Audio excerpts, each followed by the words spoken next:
And we're here on Monday again, I think. That's this thing from Friday. It is Monday, Pat, isn't it? That is Monday, Jude, Yeah. yes. And you're right on top of your form and you're all set Oh, to my God, blast yeah. your way through On the this week. dull, grey Monday, I thought spring here the last couple of days have been here because the sun was out now, but it's got back to that sort of dull. I see, incidentally, you're featuring in the national, in quotation marks, press and a letter. Oh, yes, yes, yes, excuse me. Yeah, no, Jude, I actually read an article. I know I am a person I've really got to the stage. The Dublin press annoy the hell out of me because it's bigoted, one-sided. In fact, yesterday they published a cartoon of Mary Lou McDonald as a witch on the Sunday Independent, which was disgraceful. It was misogyny and all the rest of it, and the usual Owen Harris, Ruth Dudley Edwards sort of stuff. Anyway, there was a woman called Justine McCarthy wrote an article that I considered fair and balanced. She said basically this whole thing about Ireland is an issue that the Dublin government, and particularly Fianna Fáil and Fine Gael, are running away from. Yeah. And it was an article that I sort of said, it's about time somebody in Dublin broke this sort of cartel of West Britism. Mm-hmm. And she sort of said, here's a legitimate thing that people should discuss, and so on. And I simply sent a wee message of support to her, and it was published in the Sunday Times. Brilliant. Now, I presume that the reason they published it was in support of their columnist, unlike certain other political pundits who attack columnists, but I'm not naming anyone.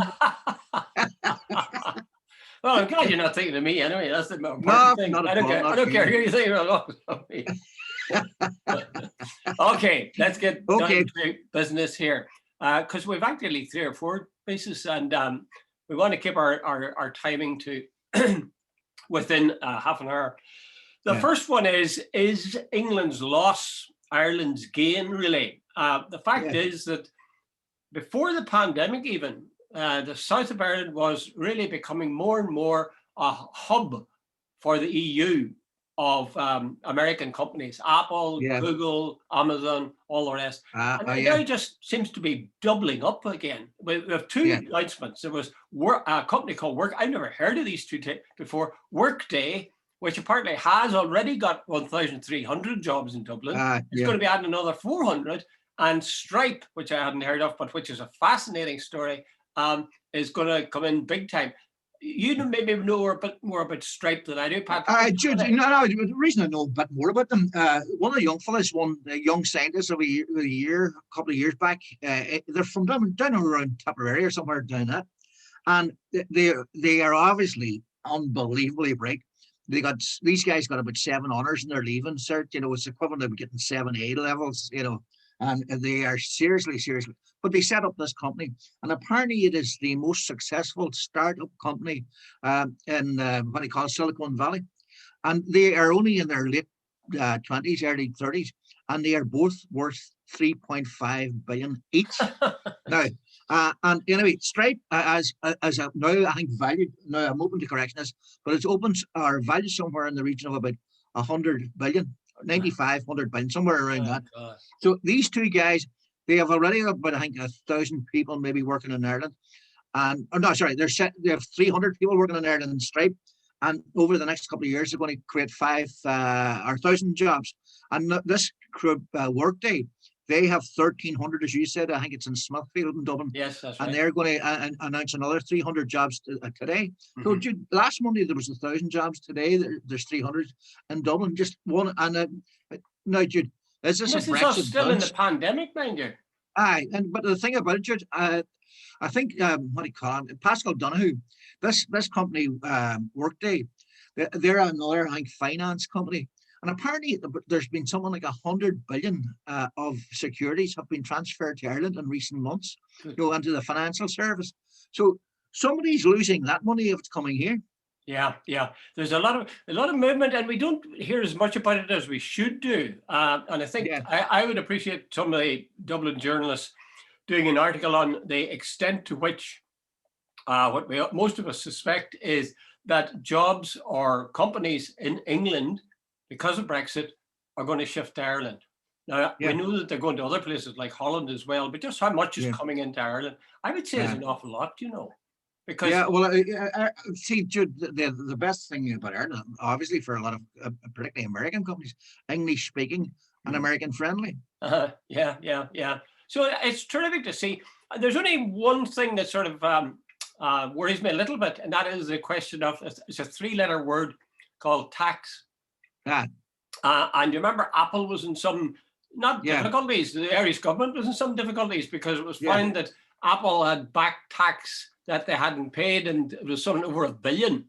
Or No, it was 13 billion. 13 million, jeez. Aye, And they 13 didn't. billion. I mean, I think they were prepared to pay it, but their Yeah, government yeah. was bending its, breaking its back to stop them paying it. Now, Yeah. I can sort of see why they're doing that, because they're fearful that they would lose the jobs that Apple is creating, and maybe even Yeah. the precedent for other companies.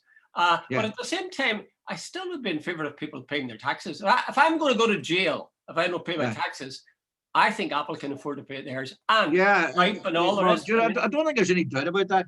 Like that was back the Fine Gael-led government, and like Jude, they were asking during the recession, the El crisis, as the Spanish called it, they brought in charges and taxes which the ordinary working PAYE worker had to, and yet here were these super rich corporations paying off dividends to shareholders and paying huge salaries to their board members and to their chief executives.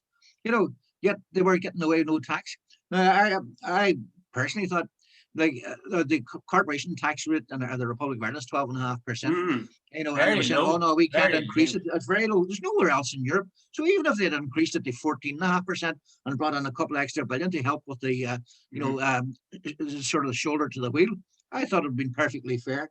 But there was no way they're going to do that. But yet they were ordinary people were asked to sort of pick up the tab. But I think, Pat, it's a bit of a balancing act, really. On the one hand, you say like 12.5%. That's ridiculous compared to what the ordinary person pays in terms of tax, basic tax, just. And yet, they're not paying that. On the other hand, if you didn't give them these sort of honey pots to come in, they go somewhere else, and Ireland wouldn't have them. But like we keep hearing that. I don't think so.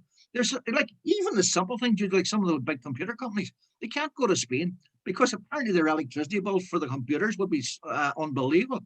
Ireland is a young, English-speaking, well-educated workforce that are producing a lot of computer graduates that they need. Now, Jude, try taking them to India. It just doesn't work. Well, yeah, I would be fearful. If I was in the government in the South, I'd be fearful about interfering with the situation. I appreciate all that you said, but I still think that companies, if it comes down to money, they would find ways of going somewhere. Jude, the old days, look, there's a certain element of truth in what you're saying, but the other side of the story, Jude, was years ago they were able to move, when it was labor, cheap labor. Like there was a place quite literally down from 15 minutes from where I'm sitting now called Fruit of the Loom. That had a massive 3,000 workforce in this Donegal area, North Donegal, 3,000.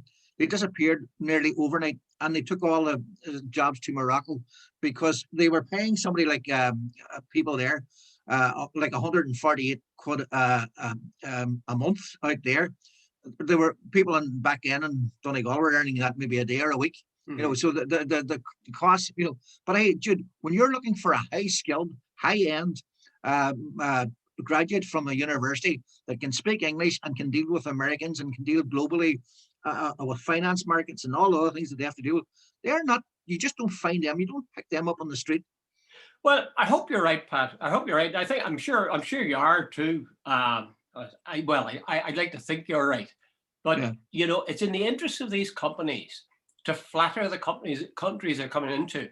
Like I've never yet seen a big company coming into Ireland, whether big, medium-sized or large, saying we're coming in here to make as much money as we can, and this Ireland seems a bloody good place to make it. They always start off and say, "Well, it's the quality of the workforce here." That's a lot of bullshit. But Jude, they don't. Hey, Jude, American companies are bottom line based. They don't give a monkeys about the color of your eyes or the color of my eyes or what how nice looking or how friendly we are. It's all about profit, and they're making big profits. Yeah, well, that's what I'm saying. You see, that we shouldn't be taken in too much by this. Oh, you're a wonderful workforce. Oh, you're just absolutely unique. in terms of the qualities But you Jude, bring we to the shouldn't be job. we shouldn't be bullied or intimidated about doing the right thing either. Well, as I say, it's a precarious one. You wouldn't want to get on the wrong side of Apple No, but or Jude, Google or hold any on. of the others. Like where are they going to move to? I think Britain is at 20% Britain's or ruled 20. itself out of the market. That's very interesting. And there's I think continental Europe. Sure, one of the big things the French want sort of tax uniformity, and one of the reasons they want tax uniformity is they want to get rid of Ireland. The fact that Ireland can attract so many of these world-leading companies. 12.5%. Yeah. Yeah. Well, I in theory, I would support that. I mean, if you have a customs union, you acting together and to solve this, I see it as a problem that we're offering, well, not just offering, but giving such a low tax regime to these big international companies, 12.5%. They're not even paying that. I think to make it work, I'd be fearful that these people will go somewhere else. To make it work, you need to have international agreements between any number of countries where they say, look, we're all going to give these guys a decent tax break. We'll give them 12.5% or 15% or something like that. Yeah. And they'll have to pay it. And that's it. Yeah. If that was the case, the companies, of course, would be glad to pay it. But I mean, if you were in their shoes, wouldn't you be looking around for somewhere else? Absolutely. So wasn't there was this thing called the double Irish or something? Don't know it. That's right. Yeah. But remember it was something like instead of paying 12.5%, they're more realistically paying 2.5%. Apparently, what they used to do was they would send some money out of Ireland, send it to Holland, and because of some sort of unearned income there, it could be sent back to Ireland, and then said, "Oh, it wasn't earned here, or it wasn't paid through here." Some sort of tax loophole like that. That the real wheeze come up with the finance guys. Yeah, I could just before we leave this topic. You see the Stripe, the brothers, Patrick and the other guys, John Collison. One of the two or both won the Young Scientist of the Year. I don't know, was it Aer Lingus Young Scientist of the Year? I think it was Aer Lingus, back in the day, I wonder what's become of many of the others, because some of the stuff that you hear the kids, you see it on TV during the display they have out at the RDS. You see, you hear the things that they've come up with, and you think, God, that's a great idea. I wonder to what extent is the government in the South really on the ball in terms of listening and saying, could we use that? You know, can we encourage these people? Because they supported the Stripe brothers. Yeah. That's the phrase. The Stripe brothers to the tune of €50 million at the early stages. And they're reaping part of the rewards from the huge success of Stripe. I just have a feeling there's an awful lot more people in those young scientists competitions that have got ideas that could be Jude, I would like to think that what you're saying is correct, but I can't answer the question you're asking. Like a lot of the things the young scientists are things like about the dung beetle and stuff like that. Now, how you can commercialize that sort of stuff. Well, a lot of it's environmental stuff. But Collinson's had come up with all sorts of young go ahead The other thing that baffles me is how come these financial are two young things that could be guys done, like from a Stripe, small village. as a payments thing, it's massive. But they're two young guys, right? And they started out at about the age of 18 or something, and they managed to hold the company together, build it, develop it, and they're now worth, as you say, 3 billion each or so. Yeah, 3.5 billion each. Some jackal in the world of finance and high tech didn't take them to the cleaners halfway through their efforts. There must be any number of bloodsuckers out there who. Oh, I'm sure there were, but they're smart guys. They're obviously very smart guys. But here's the other thing: Mark Carney, the former governor of the Bank of England, apparently he's just joined the board of their company. So, hey, Jude, they've got great people around. Like Carney is one very bright guy. Yeah, and in fact, I read a thing, and I wish I could remember what it was now, but it gave you how many transactions using their system. Jude, every second. It runs into the billions. Yeah. Unbelievable. Okay, we'll leave that happy tale of success and the maybe less happy tale of the question of tax aside for a moment. And we'll move on to the world of big pharma. The EU is getting fed up, obviously, with Astrazeneka. And a woman that you admire, I know, McGuinness. Mairead McGuinness, It was a blue shirt, by the way. She was, yeah. What I mean by Richard, of course, is that fine political party called Fine Gael. Yes, she's Fine Gael, right wing, and what all the rest of it, but she's a very capable woman. She's now a vice president of the EU, right? Yeah. She was on the Andrew Marrs show yesterday, and I find her very impressive. Genuinely do. She's somebody's got very much control of their brief. She goes, and Simon Coveney's another guy, really impressing me. Every time he goes on the Andrew Marrs show, they know what they're talking about, and see this attempt by people like Marty sort of talk down to them. Doesn't work. Maria McGuinness came on yesterday and she made the point that Astrazeneka was supposed to deliver 90 million doses of their vaccine to the EU. So far, they have only done about 30 million. The EU has exported somewhere in the region of 40 million doses of vaccines made within the EU, including a large, I think it's something like 11 million to Britain. Britain hasn't exported a single vaccine to Europe. So she says there's a meeting this Thursday, and the EU are going to sit down, and all options are on the table. They said if Britain wants to play this game where it's sort of vaccine nationalism, then no, we can play it. And I thought it was very funny. I can't remember the name. The Defence Secretary, Ben Wallace, I wrote down his name, came on and says, it is not good when contracts are broken. And when the EU, and I thought, are you for real? And by the way, Andrew Marr didn't challenge him on it at all. No, here's a guy on the British government who have now on occasion indicated that they're breaking 2 international treaties. Well, listen, Pat, clarify for me, and I'm sure for many of our viewers, exactly what the situation is. AstraZeneca promised to deliver 80 million or something 90 million to the EU. It only has delivered about 30 million. Yeah. On the other hand, it has done a deal with Britain or the UK to deliver vaccines, and it has fulfilled its obligation. Yeah, it's fulfilled, and it's also fulfilled the contracts to the Americans. Did Maria McGuinness yesterday ask the question on the Marr show? Did she ask the question, why did they supply Britain as they agreed, and why have they not supplied us as agreed? She made that very point you're after making. She said, we have big questions. She said, they have supplied the UK. They have not supplied the EU. And she said, we have also believed that they supplied the Americans. So she says, and by the way, one of the things, AstraZeneca have a big firm and somewhere in Britain. So there looks like while Boris Johnson government have denied preventing vaccines leaving Britain, you can sort of read between the lines that there's something going on that isn't kosher. Well, one other question, Pat. What is the name of the vaccine that the EU has been sending to Britain?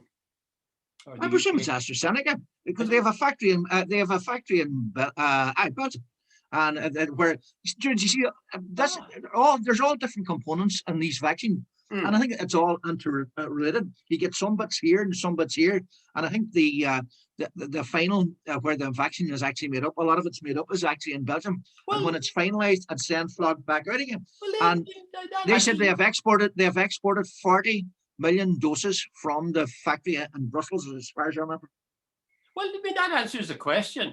If I asked, I think we talked about this before. I said, was there no penalty included in the written agreement, presumably written agreement, that the EU formed with AstraZeneca?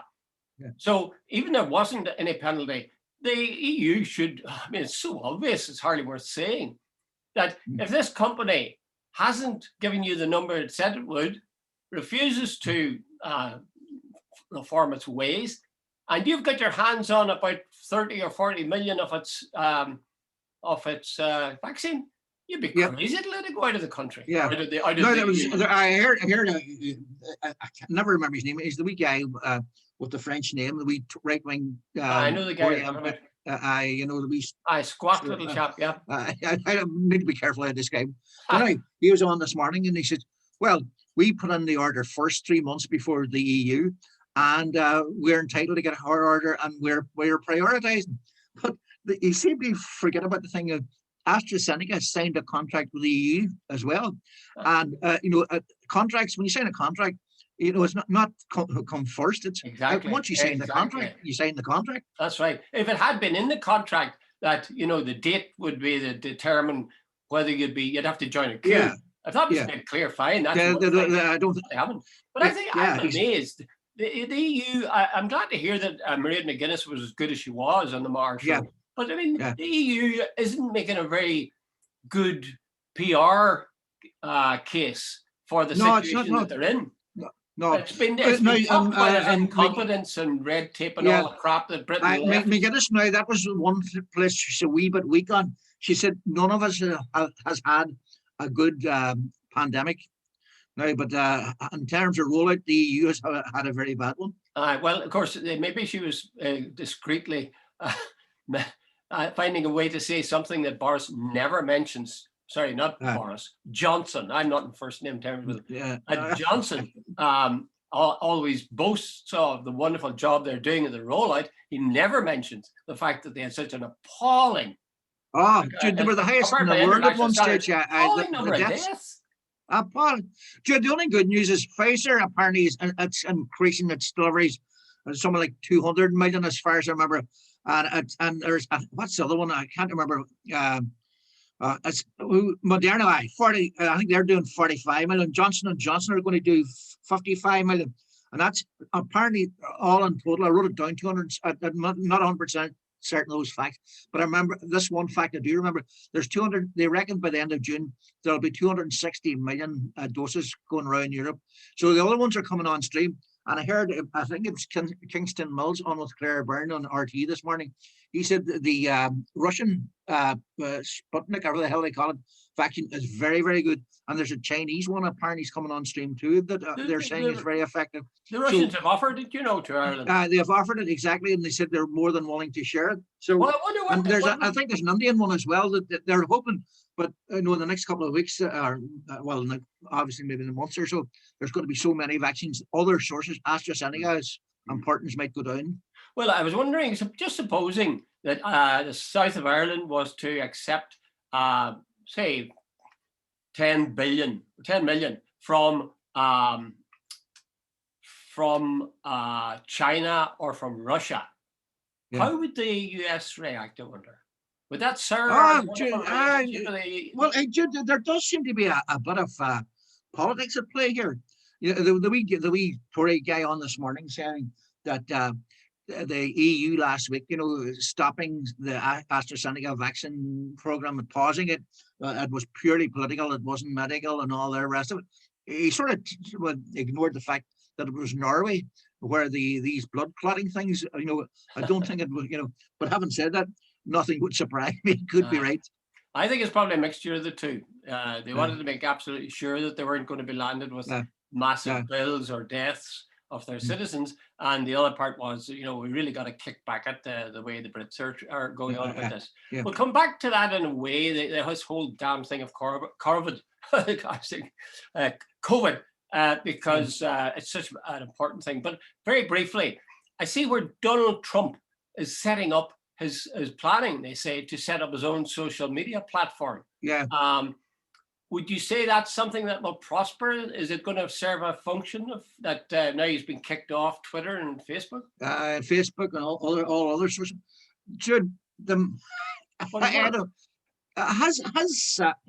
Jude, he got the highest vote of any loser in the American election, and in normal times he would have been enough votes to get him elected.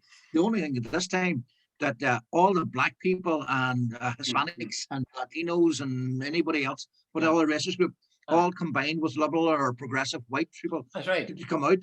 Jude, it took a massive. The Democrats this time got everybody out because they knew Trump's base in America, Jude, is phenomenal. And but how about this social media thing, Pat? How about this? Well, by the way, he used social media. Jude. He used Twitter to bypass the traditional media. Because his message is basically one of racism, nationalism, and bigotry. He withdrew from the World Health Organization. He withdrew from the human rights. He treated the Palestinians appallingly. He said your guy in Saudi Arabia, or what is that? Saudi Arabia, the guy had the journalist murdered. He absolutely nowhere else, and America first. He appealed to the bigotry and the racism. That's true. That's true. But that was yesterday, and now yesterday's gone. We're talking about tomorrow. And there's talk that he's going to establish his own social media platform, his own version of Twitter or Facebook or whatever. Now, the question is, will that keep those 70 million votes or whatever it was that he got? Is it going to keep those in place until the next general election in the States, presidential election?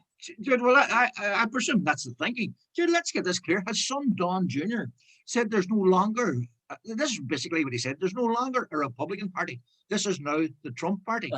And by people like McConnell and the other guy, I can't remember the name, they made an away attempt to step away from Donald Trump and got hammered. They're now back in the fold, despite Mitch McConnell, the former majority leader in the Senate, saying he was totally responsible for the attack on the Capitol building. He then said he would support Donald Trump. Now, now that's talking about riding two horses. That's unbelievable. But I'm wondering about the social media thing, because the social media thing made Trump.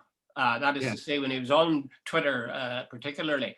Now he's off those, and if he sets up one of his own, I would say you get a lot of people who will go on to it and will talk. But I also have a feeling that it'll be an echo chamber.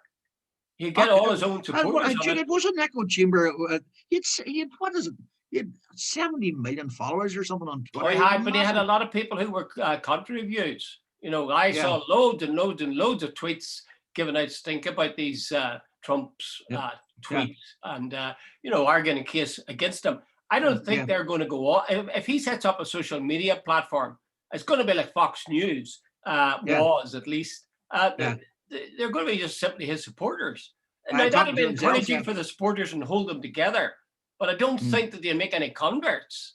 Most people, I agree with that. Whether you like it or not, go to Twitter or go to Facebook. I don't think they'll take on to this. It'll not be such a whiz-bang system that they'll want to leave Twitter and go to the Trump tweet machine. I think that's a fair analysis, Jude.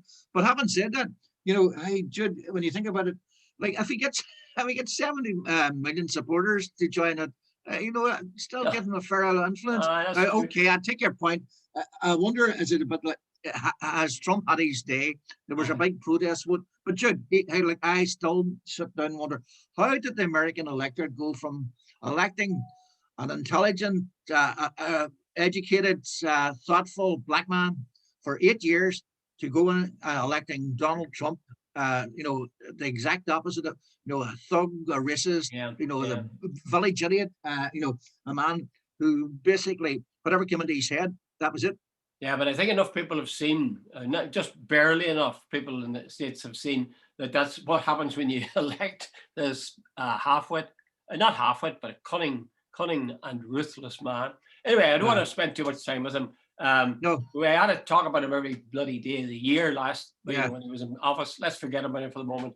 A question that I saw asked by somebody in one of the newspapers was, when will we be back to normal? And that's a question that hasn't been answered. Maybe it can't be answered because somebody, what's her name? A Dr. Mary Ramsey, who's the head of immunization at England's Public Health Agency, says that lower level restrictions, like keeping your distance and wearing face masks, those could be in place for a few years.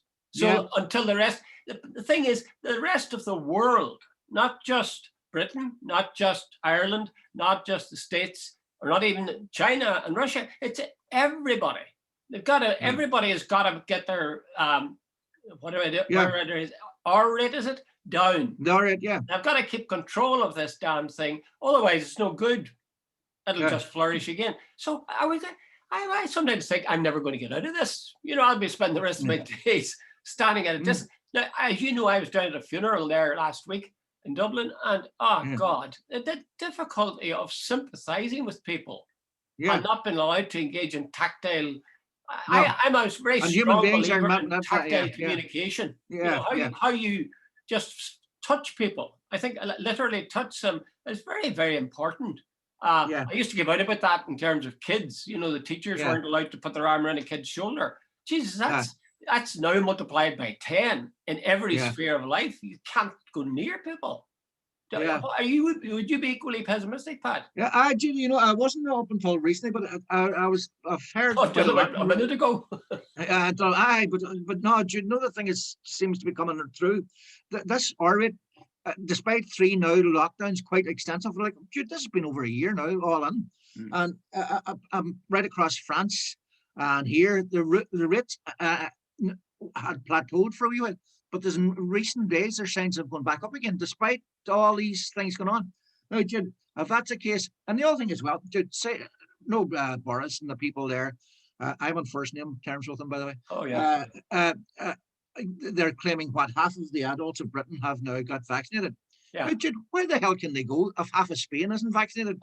And then they go over there and bring it back in again. So they will not be allowed to go anywhere. And apparently, the guy who's the chairperson of Qantas, the Australian airline, he's saying there will be no international travel until 2023. Oh yeah, I think I've got to resign ourselves to the fact that there's not going to be any. Well, the Brits have said it to their people, and the Brits are big on going to the continent for their holidays, like to Spain, and have been for a very, very long time. Yeah, no, they're not going to get. That's essentially what they're being told. If they're saying there's not going to be this year, they may not get next year. Well, I'm just wondering, how do you respond to that, Pat? Does your heart sink at the prospect of this going on for another 2, 3, 5 years? Jude, I don't think it can do, Jude. The economy couldn't take it. I don't think society can take it. Look, Jude, let me tell you something here. Right, I live in the south of Ireland. You live in the north. Right, officially, the most we can go is 5K. Jude, see it after, say, October or April 5th. Jude, I'm not abiding by that anymore, and I don't mean that in a sort of. I've abided by most of the rules and all the rest, but hey, that is getting ridiculous. The fact that I can't, hey, 2 or 3 things. If me and my wife get into a car and we drive 40 miles to a beach and we get out and we walk on the beach and there's nobody else there, like there's plenty of beaches in Donegal on a winter's day that you'll never see a soul, or a forest or whatever, and get back in the car and come home again, what's the difference in that and going 5Ks? There's none. Yeah, you're a young. I saw there was a woman allegedly stopped there quite recently with a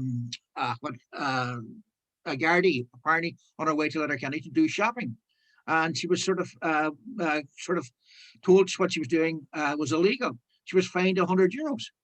That's ridiculous.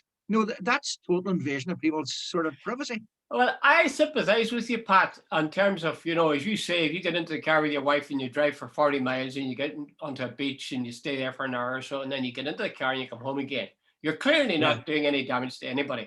But the trouble is, if the Dublin government doesn't say 5 kilometres or 10 kilometres or 15 or whatever, then you're going to have an awful lot of people aren't going to treat it the way you're treating it. A lot of people are going to say, oh, yippee, well, join with our mates at that beach when we drive 40 miles or 40 kilometres, and we'll have a barbecue and we'll jump around. And I know that. But here's the point.